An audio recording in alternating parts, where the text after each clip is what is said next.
Assalamualaikum warahmatullahi wabarakatuh. Selamat pagi Sobat RSUD Indramayu. Salam sehat untuk kita semua. Saya Dr. Steven Saputra, host pada acara kali ini, podcast RSUD Indramayu. Dan pada hari ini merupakan episode pertama RSUD Indramayu mengadakan sebuah podcast. Dan pada hari ini kita sudah kedatangan tamu istimewa, yaitu seorang ahli bedah dari RSUD Indramayu, yakni Dr. Jono, spesialis bedah. Dan kita akan membawa satu tema yang sangat luar biasa. Tema mengenai operasi batu empedu yang mungkin unik dan lebih modern.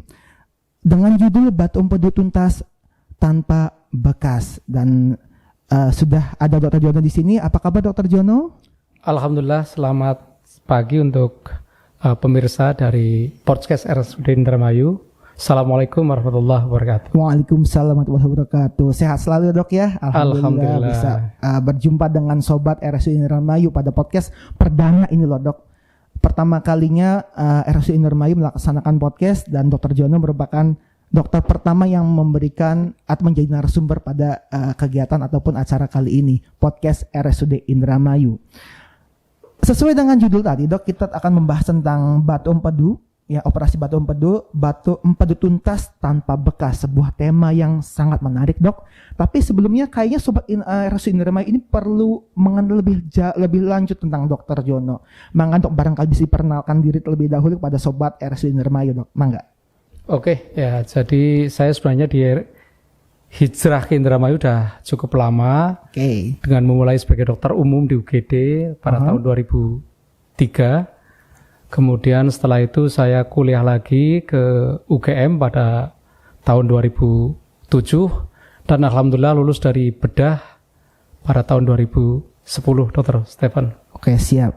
Berarti sudah cukup lama ya dok ya, mulai dari dokter jaga UGD sampai menjadi ahli bedah di RSUD Indramayu. Berarti sudah senior nih dok, masuknya dok. Alhamdulillah. Baik, kembali kepada tema kita ataupun judul kita, yakni kita membahas batu empedu tuntas tanpa bekas. Mau tanya nih dok, katanya di RSUD Indramayu ini ada alat canggih untuk operasi pengangkatan batu empedu. Itu bisa digambarkan dok seperti apa? Oh ya, ada. Jadi sudah lama sebenarnya ya di RSUD Indramayu ini menggunakan alat canggih untuk mengoperasi batu empedu. Oke. Kira-kira mungkin sudah dari tahun 2016-an tuh ya. Oh, oke. Jadi kita menggunakan cara yang namanya laparoskopi. Dengan laparoskopi itu kita masukin alat kecil ke dalam rongga perut pasien yang ada batu empedunya, kemudian kita ambil begitu. Oke, berarti nama alatnya laparoskopi ya dok? Laparoskopi, ya. Laparoskopi. Ya. Jadi dibuat sayaran kecil lalu masuk alatnya seperti itu ya dok? Ya, betul. Ya. Oke. Mungkin Sobat RSUD Indramayu ini belum tahu sebetulnya mengenai apa sih batu empedu itu dok. Apa yang disebut atau apa gambaran tentang penyakit batu empedu dok, dan apa saja gejalanya biasanya dok. Oke, ya. Jadi batu empedu itu sebenarnya adalah adanya batu di dalam kantung empedu atau juga di saluran-saluran empedu yang menyebabkan timbulnya gangguan di kandung empedunya ini atau mungkin di saluran empedunya. Gejala-gejalanya itu yang paling sering dirasakan oleh masyarakat atau individu yang terkena batu empedu ini adalah ada nyeri, Dr. Stephen, di ulu hati ya, atau di perut bagian atas ini. Kadang-kadang ada yang tembus sampai ke punggung. Jadi nyerinya itu dari ulu hati ini tembus ke punggung. Di samping itu juga ada gangguan seperti mual atau muntah kalau memakan makanan tertentu, terutama adalah makanan-makanan yang mengandung lemak, gitu. Ya. Jadi ada mual muntah, ada sakit di ulu hati, begitu ya dok? Iya. Kalau sudah berat memang bisa menyebabkan kuning pada mata pasien, pada tubuh pasien, karena gangguan dari aliran cairan empedu akibat adanya batu tersebut. Oke, jadi menyumbat dan sebagainya dok ya. Iya. Nah, kira-kira yang faktor risiko atau faktor penyebab dari batu empedu sendiri itu apa saja dok kira-kira? Dapat disingkat dengan 5F itu ya. Dengan 5F yaitu fatty, kemudian female, 40, kemudian food, dan juga fertile. Nah, kita bahas ya, Dr. Stephen ya. Female, fatty itu gemuk ya. Jadi memang batu empedu ini banyak timbul pada masyarakat atau individu-individu dengan berat badan yang gemuk. Orang obesitas itu lebih kemungkinannya lebih besar untuk timbulnya batu empedu. Jadi fatty atau kegemukan merupakan faktor resiko daripada batu empedu ini. Yang kedua 40 atau umur 40 tahun ini. Jadi 40 tahun ini merupakan faktor yang menjadi resiko timbulnya batu empedu. Karena memang banyak-banyak pasien yang terkena batu empedu ini pada usia 40 tahun. Pada 40 tahun. Kemudian yang berikutnya adalah food. Jadi ternyata makanan-makanan tertentu ini akan menjadi faktor penyebab untuk timbulnya batu empedu. Terutama dalam hal ini adalah makanan-makanan yang banyak kolesterol, Dr. Stephen. Kolesterol tinggi akan menyebabkan mudah sekali timbulnya batu empedu pada pasien yang punya risiko tentunya. Kemudian F berikutnya adalah fertile ya. Fertile yaitu orang yang sering hamil memang terbukti punya peluang untuk timbulnya batu empedu.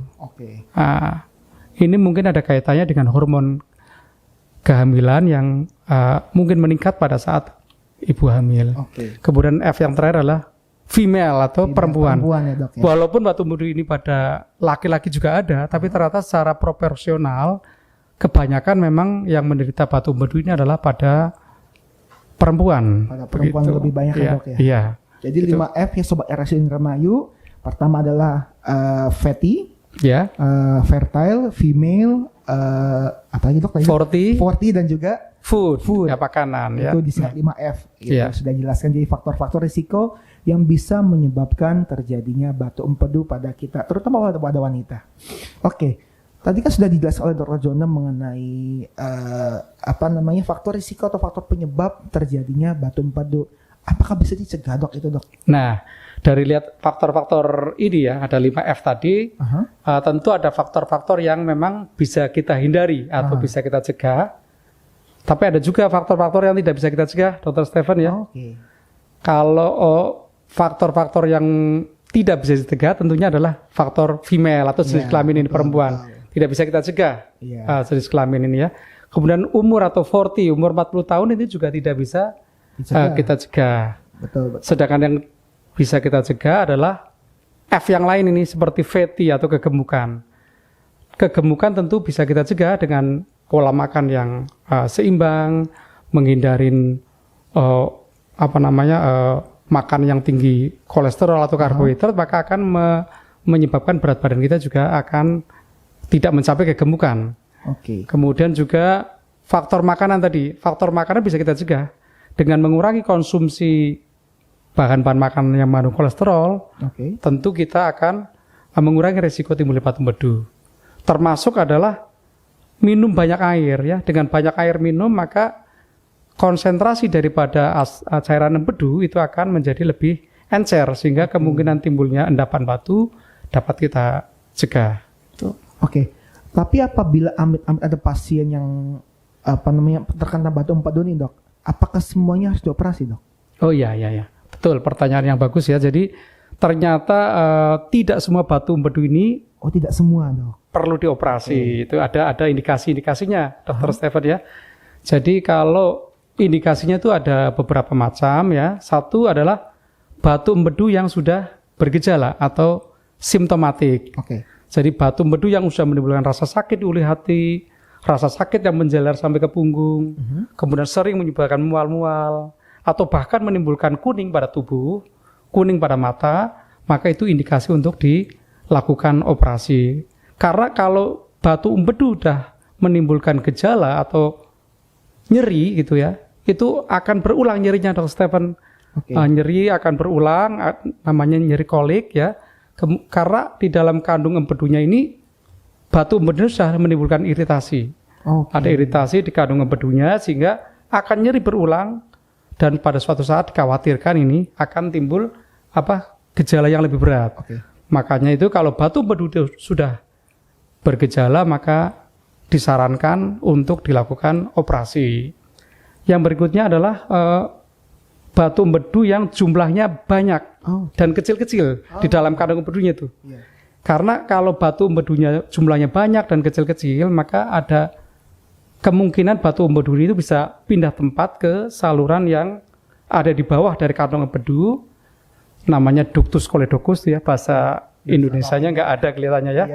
Itu bisa mengakibatkan penyumbatan daripada aliran empedu dan itu menyebabkan gejala kuning, sakit dan juga mungkin demam ya. Kemudian juga indikasi berikutnya adalah pada penderita batu empedu yang disertai ada kencing manis atau diabetes mellitus. Dengan adanya batu empedu ditambah diabetes mellitus pada usia tua ini, memungkinkan mudahnya terjadi komplikasi.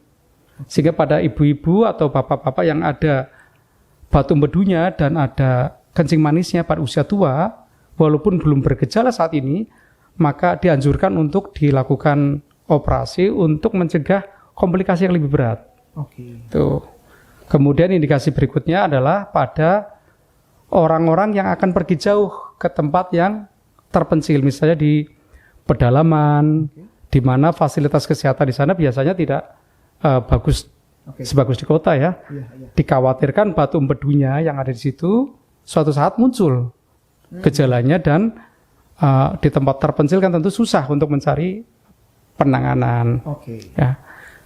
Kemudian yang berikutnya adalah batu empedu yang menimbulkan gambaran pada ronsen perut ya. Gambarannya itu seperti porselin ya. Jadi warnanya putih pada saat perut itu difoto. Umumnya kandung empedu ini tidak kelihatan pada saat foto abdomen atau foto perut. Karena memang kandung empedu ini sifatnya radiolusen atau tembus cahaya sinar ronsen ya. Tapi pada batu empedu atau kandung empedu sudah mengalami kalsifikasi, itu akan nampak pada gambaran ronsen ini seperti adanya porselin, kelihatan putih itu. Nah, ini harus diambil Dr. Stephen karena batu empedu yang sudah menimbulkan gambaran seperti porselin, kelihatan putih itu, ternyata dalam penelitian itu merupakan gejala untuk timbulnya kanker di kandung empedunya. Nah, oleh karena itu apabila pada ronsen perut ditemukan gambaran porcelain gallbladder atau kandung empedu yang bentuknya seperti marmer gitu, putih gitu ya, itu dianjurkan untuk dilakukan operasi. Kemudian yang tidak dioperasi gimana ini? Gimana tuh dokter? Iya, jadi yang tidak dioperasi adalah apabila batu empedunya ini memang tidak memenuhi kriteria indikasi operasi. Misalnya nih, orang di USG untuk kepentingan lain, misalnya general check up, ternyata pada USG-nya tadi ditemukan adanya batu empedu, pasiennya tidak bergejala, usianya masih muda, tidak ada kencing manis, tidak akan pergi jauh ke tempat terpencil, maka tidak perlu dilakukan pengambilan gitu. Jadi pada intinya ada indikasi ataupun indikasi tertentu untuk dilakukan operasi. Iya betul ya. Dan bisa dibiarkan saja begitu. Iya betul bisa iya itu. Jadi tidak semuanya bahwasanya batu empedu ini harus dioperasi. Iya. Oke. Tadi di awal kita berbicara mengenai laparoskopi nih dok, yang katanya sudah ada sejak di RSUD Indramayu sejak tahun 2016 ya. Iya. Dan itu tuh seperti apa dok laparoskopi ini? Ya, tadi sudah disinggung di depan ya. Jadi laparoskopi ini pemirsa itu ya. Jadi sebenarnya operasi yang bagus untuk mengambil batu empedu dan merupakan gold standar atau standar emasnya untuk operasi batu empedu. Sebenarnya sudah lama ada di Indonesia ini, sejak tahun 90-an sudah dilakukan, dan di Indramayu sudah sejak tahun 2016 sudah ada. Jadi dengan laparoskopi ini kita cuma memasukkan alat kecil ya ke dalam perut yang disertai dengan teropong atau kamera, sehingga nanti dokter bedahnya akan melihat gambaran dari kandung empedunya ini dengan begitu jelas. Nah, disitulah kemudian dokter bedah akan menggunakan alat-alat yang dimasukkan lewat lubang kecil di dalam perut ini untuk dilakukan pengambilan batu empedunya dengan mudah dan dengan aman begitu, dokter. Jadi lebih minimal invasif, dok. Nah, betul ya, termasuk minimal invasif ini, ya. Lalu kalau ada yang bertanya, mungkin sobat RSUD Indramayu bertanya, apa sih dok bedanya dengan yang konvensional atau bedah atau operasi yang konvensional, operasi pengangkatan batu empedu konvensional dengan operasi batu empedu menggunakan laparoskopi? Oh iya, jadi teknologi baru tentunya akan memberikan hasil yang lebih baik dibanding teknologi atau cara-cara yang sebelumnya. Cara yang terbuka itu memang termasuk sudah cara yang awal-awal dulu dilakukan, kemudian digantikan dengan teknik baru menggunakan laparoskopi ini. Tentu banyak keuntungannya, dok, dan banyak manfaatnya yang bisa dirasakan oleh masyarakat. Kalau operasi yang model konvensional atau operasi biasa itu lukanya cukup panjang itu, sekitar 15-20 cm. Ya. Sedangkan pada operasi dengan menggunakan laparoskopi, lukanya hanya setengah senti dan 1 senti. Biasanya ada 3 atau 2 atau 4 tempat ya, dan lukanya itu kecil. Jadi dengan kecil ini maka akan membawa keuntungan ke pasien ini. Satu, pasien itu rasa nyerinya setelah operasi itu lebih sedikit, lebih ringan ya. Kemudian lama dirawatnya tentu akan menjadi lebih cepat.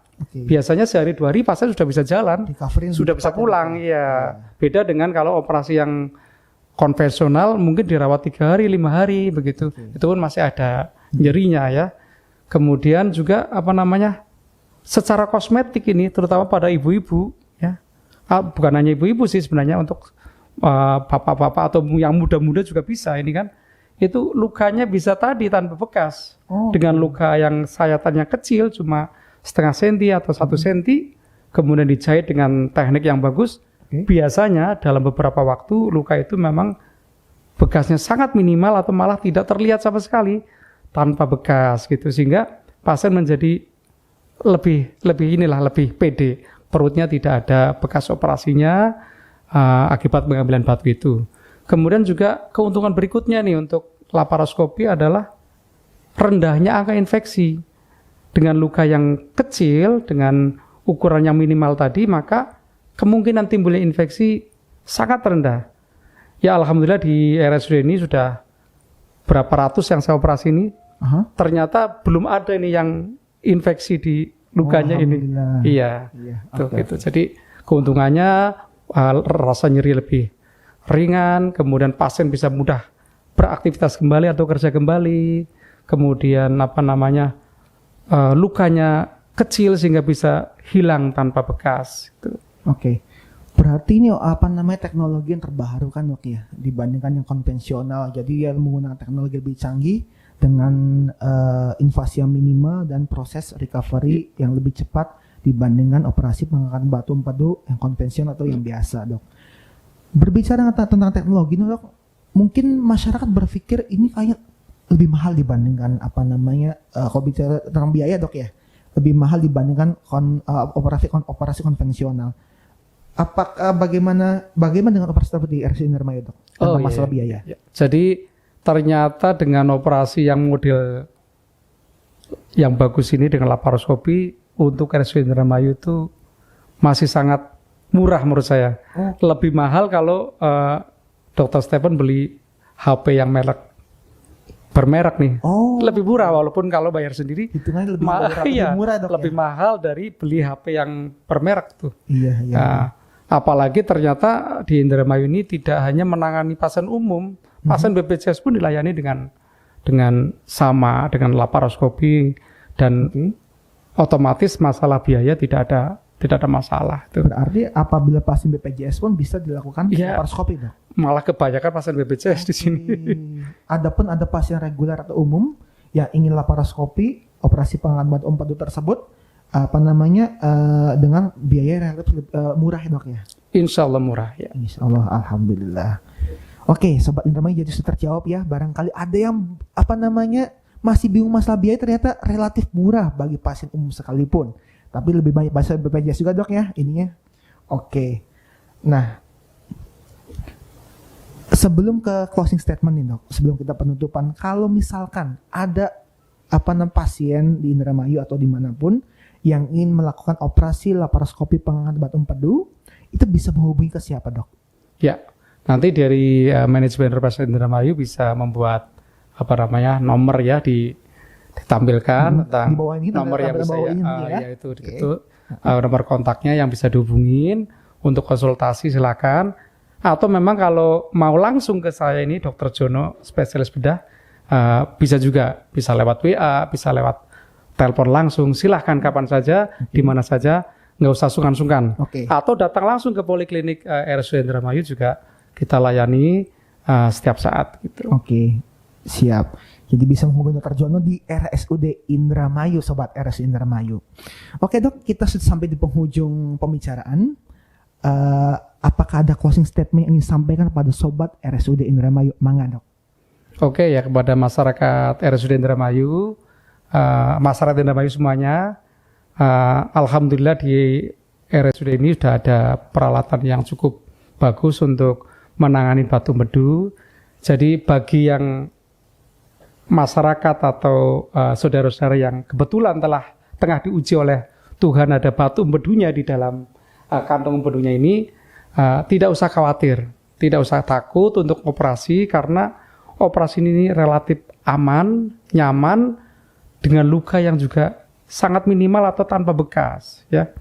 Sedangkan pada masyarakat Indramayu yang alhamdulillah masih sehat, tidak ada batu empedunya, mari kita jaga kesehatan dengan cara menghindari kegemukan, cukup olahraga, banyak minum air sehingga tidak memungkinkan timbulnya batu empedu, sehingga kita tetap bisa beraktivitas dengan baik, tidak memiliki kemungkinan untuk timbulnya batu empedu. Gitu, dok.